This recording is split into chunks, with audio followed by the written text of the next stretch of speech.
nós começamos, e aliás hoje é um daqueles dias que é muito interessante, que todas as leituras estão no Novo Testamento, tirando Salmo, claro, mas todas as leituras estão no Novo Testamento. E a gente começa com a leitura do livro dos Atos dos Apóstolos, né? Como o nome do livro já diz, ele vai contar como é que foi a vida ali dos apóstolos, das primeiras comunidades cristãs. E aí, esse texto de hoje, esse trecho desse livro, ele já nos chama a atenção de uma forma muito forte. Ele fala como é que eram as relações naquelas comunidades, né?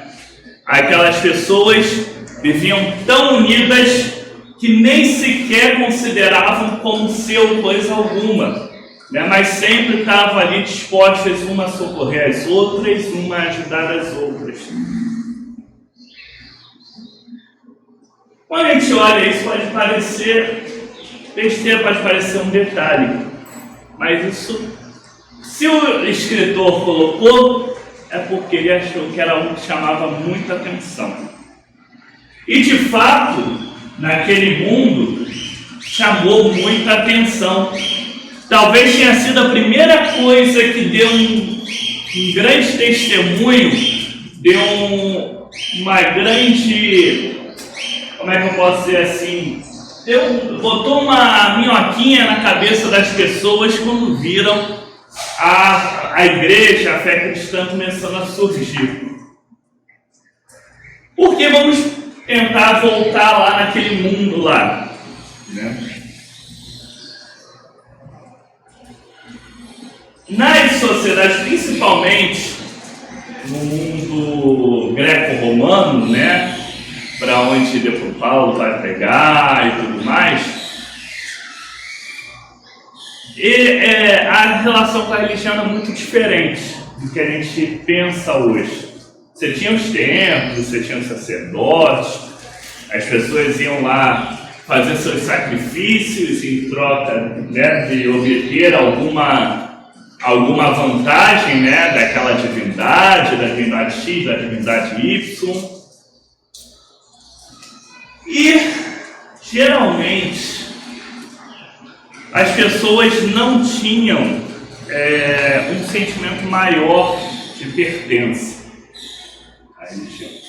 A religião é uma parte da vida, como o comércio, como outras coisas. E havia uma preocupação muito grande, desde que o mundo é mundo, há uma preocupação muito grande com o que fazer com os seus mortos, né, com as pessoas que morrem.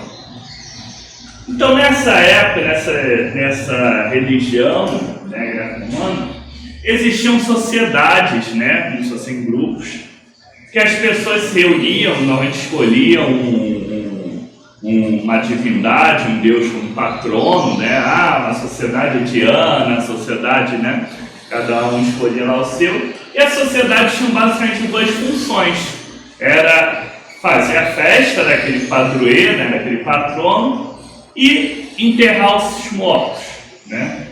Que não era assim como hoje, não era barato, né? Dar os devidos rituais para garantir alguma coisa no pós-vida, etc. Só que tem uma coisa, as sociedades eram pagas e muito bem pagas. Eram locais que a pessoa tinha que pagar uma taxa para entrar, tinha, digamos assim, a sua mensalidade, né? Tinha tudo isso. E quando a pessoa, por algum infortúnio, não tinha condições, ela era posta para fora.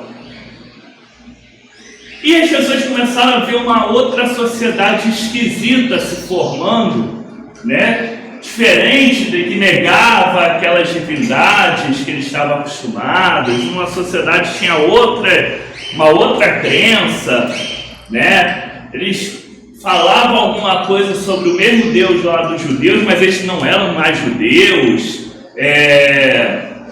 Falavam de um cara aí que tinha morrido, tinha voltado, e era meio esquisito.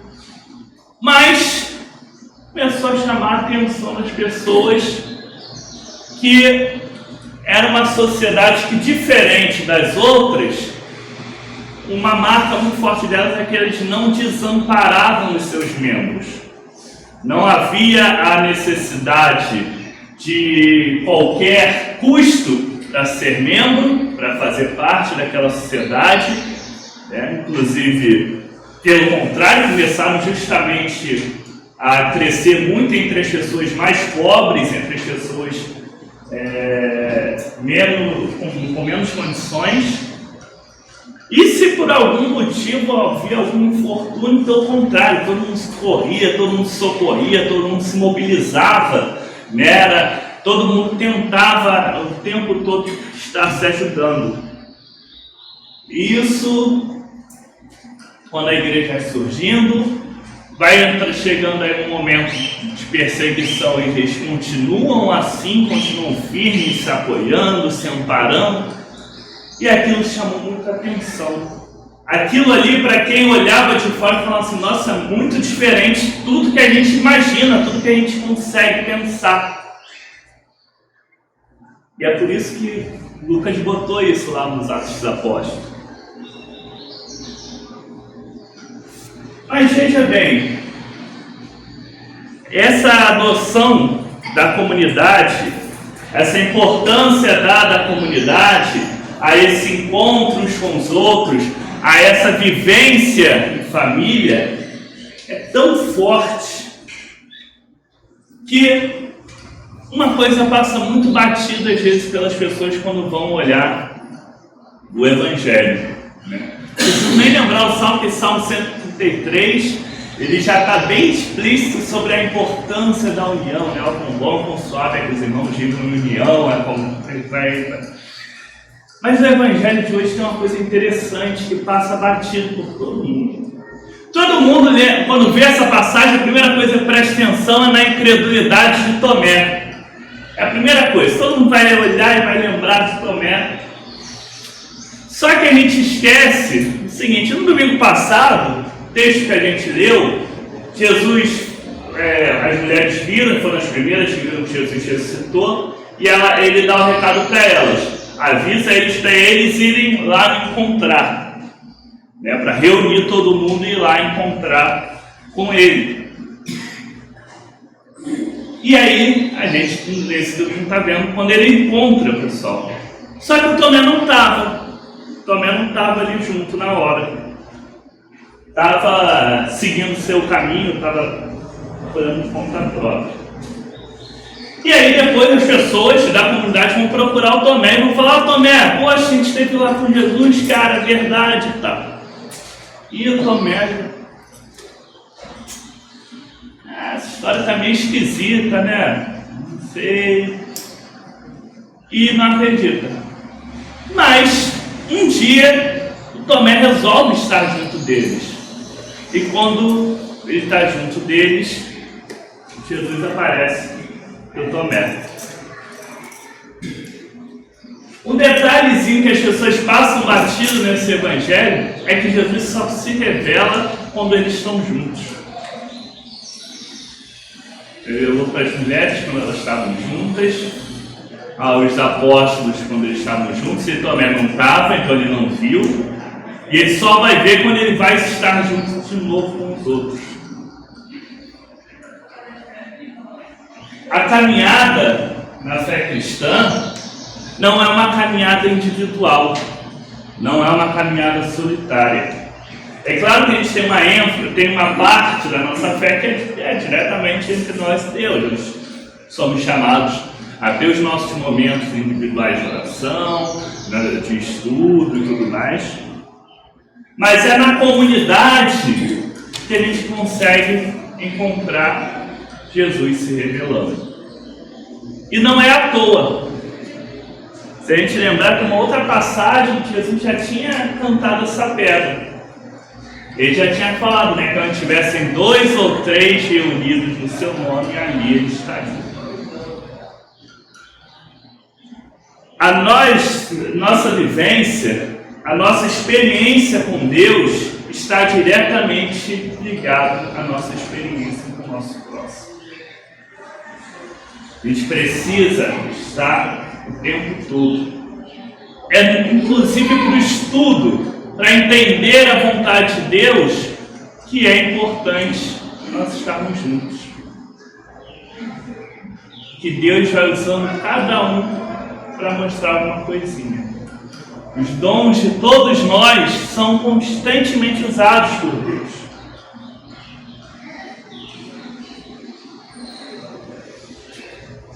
O entendimento perfeito vem da ideia da igreja unida, com as luzes do Espírito Santo, com a presença de Cristo entre nós.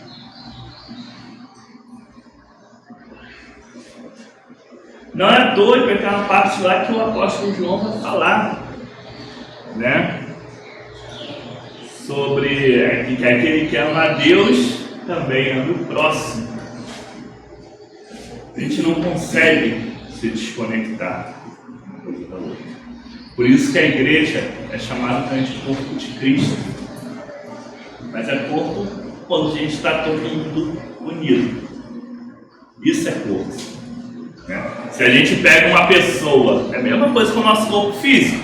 A gente pega uma pessoa, o cientista vai lá, tira uma célula, tira um negocinho, aquilo ali é um corpo. É uma célula, é um tecido, né? Vai lá, tira o sangue para fazer o exame, corta o cabelo. Aquilo ali já está desconectado. Agora, quando o todo está unido, a gente tem um corpo formado, corpo agindo. Agora, qualquer reunião, por si só, é uma reunião do corpo de Cristo, é uma comunidade, é uma comunhão de pessoas, é uma congregação? Não. Na verdade, o que faz com que realmente seja essa congregação é termos um objetivo em comum, algo que nos une, né? Além do amor que nos une, além de sermos todos parte, né, dessa comunhão, sermos lavados e remidos, termos o mesmo batismo, né, participarmos da mesma comunhão, da mesma ceia, é a nossa busca pela nossa forma de viver. Quando a gente vê a carta hoje do apóstolo João, ele está falando justamente disso. Ele fala que nós somos chamados a adotar um estilo de vida agradável a Deus. Somos chamados a deixar algumas coisas de lado. Somos chamados a mudar a nossa vida.